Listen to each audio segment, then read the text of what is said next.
Parliament ఎన్నికల్లో పోటీ చేయబోయే అభ్యర్థుల తొలి జాబితాను బీఆర్ఎస్ అధినేత మాజీ సీఎం కేసీఆర్ ప్రకటించారు. తెలంగాణ భవన్ వేదికగా పలు సెగ్మెంట్ల నేతలతో భేటీ అయిన కేసీఆర్ ఎన్నికల్లో అనుసరించే వ్యూహాలను దిశానిర్దేశం చేశారు.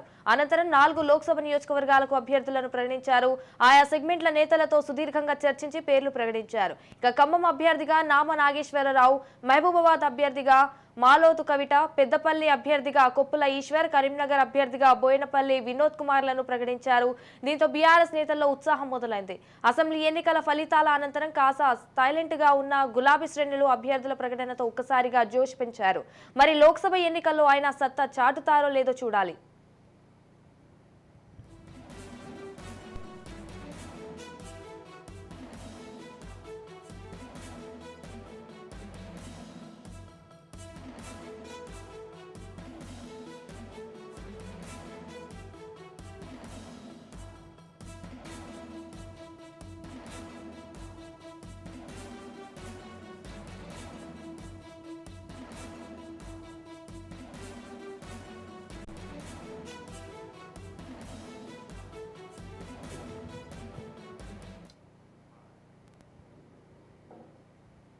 పార్లమెంట్ ఎన్నికల్లో పోటీ చేయబోయే అభ్యర్థుల తొలి జాబితాను బీఆర్ఎస్ అధినేత మాజీ సీఎం కేసీఆర్ ప్రకటించారు. తెలంగాణ భవన్ వేదికగా పలు సెగ్మెంట్ల నేతలతో భేటీ అయిన కేసీఆర్ ఎన్నికల్లో అనుసరించే వ్యూహాలను దిశానిర్దేశం చేశారు. రైట్ గా దీనిపై పూర్తి సమాచారం మా ప్రతినిధి మహేందర్ ఫోన్లో అందిస్తారు.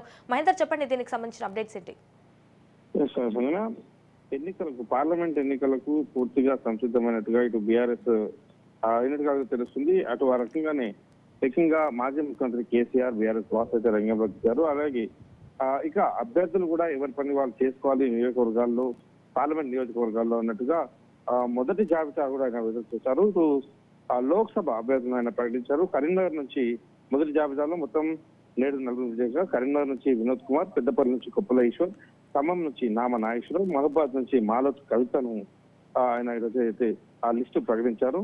అయితే ఈ లిస్ట్ లో దాదాపు నామ నాగేశ్వరరావుతో పాటు వీరంతా కూడా పార్టీని వీడతారు అనేటువంటి దాదాపు ప్రచారం అయితే జరిగింది. ఇటు మాలోతు కవిత కూడా బీజేపీలో వెళ్తుంది. బీజేపీ నుంచి ఆమె పోటీ చేయడానికి సంసిద్ధంగా లేనట్టుగా కూడా ప్రచారం జరిగిన నేపథ్యం.